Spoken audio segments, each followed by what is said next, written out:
అధ్యక్ష,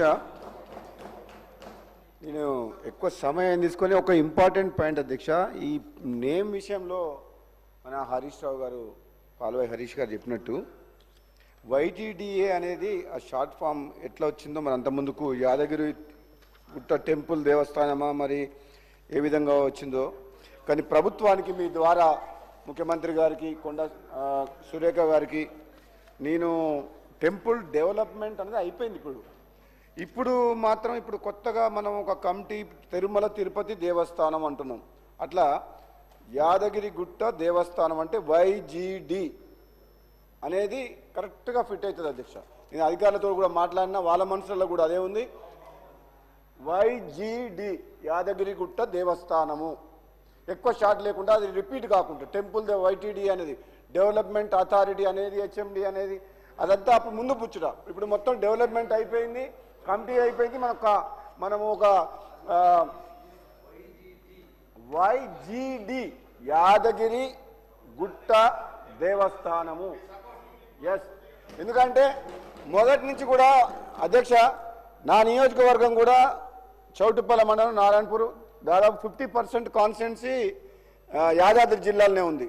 మా అందరికి కూడా చిన్నప్పటి నుంచి మా కుటుంబ సభ్యులు కూడా చిన్నప్పటి నుంచి కూడా ఎడ్ల బండ్ల మీద మేము యాదగిరిగుట్టకు పోతుంటివి. చిన్నప్పుడు ఎడ్ల బండ్ల మీద యాదగిరిగుట్ట టెంపుల్కి పోయేటోళ్ళం. ఎక్కడ పోతున్నాం అంటే గుట్టకు పోయేస్తాం అనేటోళ్ళం అధ్యక్ష. అందుకనే ముఖ్యమంత్రి గారు కూడా ఈ మధ్యన గుట్టకు పోయినప్పుడు అందరి కోరిక మేరకు యాదాద్రి అనే పేరు మార్చి మళ్ళీ యాదగిరిగుట్ట పెట్టడం అనేది కూడా మంచి పరిణామం. అందరూ కూడా దాన్ని ఆనందం సంతోషంగా ఉంది. ఎందుకంటే మాకు వాడుక భాషతో పాటు ఆ ప్రాంతం యొక్క మొత్తం ప్రజలు యాదగిరి గుట్టగానే వాళ్ళు గుర్తుపడతారు. యాదాద్రి అనేసరికి కొంచెం మళ్ళీ అయింది కాబట్టి యాదగిరి గుట్టగానే మళ్ళీ పెట్టినరు. అట్లే యాదగిరి గుట్ట దేవస్థానం వైవిడి చేయాలని చెప్పి మీ ద్వారా నేను ప్రభుత్వానికి విజ్ఞప్తి చేస్తున్నా, సూచన చేస్తున్నా అధ్యక్ష. అదేవిధంగా సోదరులు హరీష్ రావు గారు చెప్తుండ్రు, మీరు ఒకరు కూడా మాట్లాడతలేరు, మెచ్చుకుంటలేరు, అది ఇది అని అన్నారు.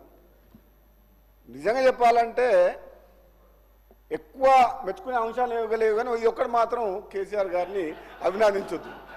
ఆయన చేసిన ఎన్నో నిర్ణయాలు ఉన్నాయి 10 ఏళ్ల కాలంలో. వేల కోట్లు లక్షల కోట్లు అప్పులు చేసినా ఏం చేసిండో ఏం తెలియదు, కానీ ప్రజాధనంతో ఏం ఖర్చు పెట్టినా, గుడి కట్టినా, ప్రాజెక్టు కట్టినా ప్రజాధనంతో కట్టిందే. ఒక్క నిమిషం ఒక చెప్తా, మేము ఎందుకు కట్టలే అంటే ఈ యాదగిరి గుట్ట కట్టాలన్న ఆలోచన రావడం భగవంతుడు కేసీఆర్ కల్పించడం అభినందనీయం, చాలా మంచి పరిణామమే అది. కానీ ఆయనకి ఎప్పుడు వచ్చింది? ఉమ్మడి ఆంధ్రప్రదేశ్లో మనందరం తిరుపతికి ప్రముఖ పుణ్యక్షేత్రం. తెలంగాణ రాష్ట్రం ఏర్పడిన తర్వాత కాంగ్రెస్ పార్టీ హైదరాబాద్తో కూడిన తెలంగాణ ఇచ్చిన తర్వాత ఈ తెలంగాణ రాష్ట్రంలో కూడా ఒక ప్రముఖ పుణ్యక్షేత్రం ఉంటే బాగుంటుందని తెలంగాణ రాష్ట్రం వచ్చిన తర్వాత వచ్చింది.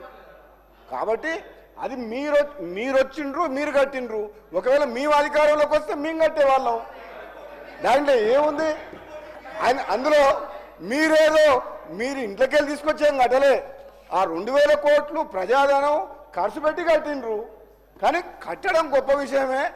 కాకపోతే ఇది కూలిపోలే, మిగతా కూలిపోయినాయి, లక్షల కోట్లు పెట్టినాయి.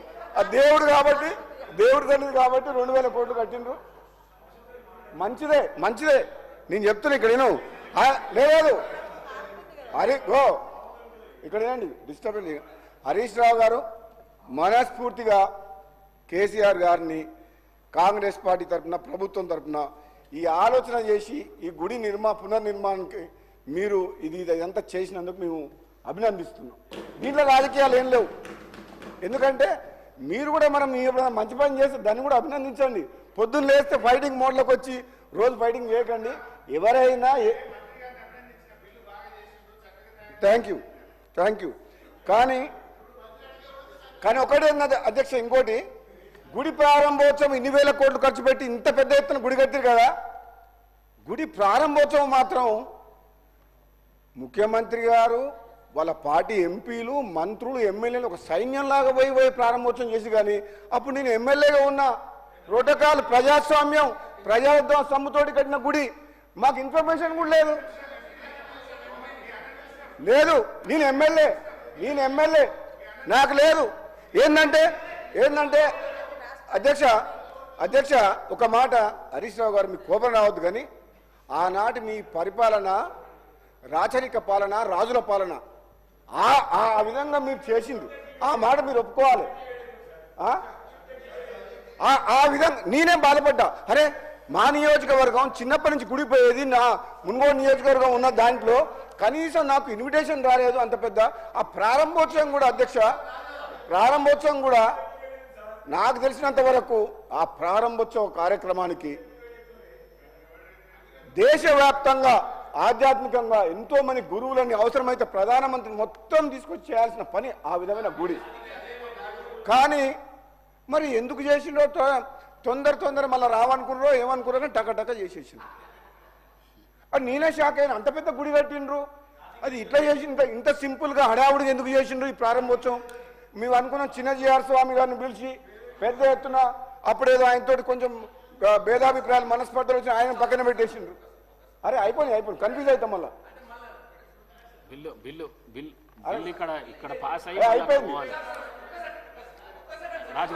అయిపోయింది నాది అయిపోయినాక ఇవ్వండి అధ్యక్ష.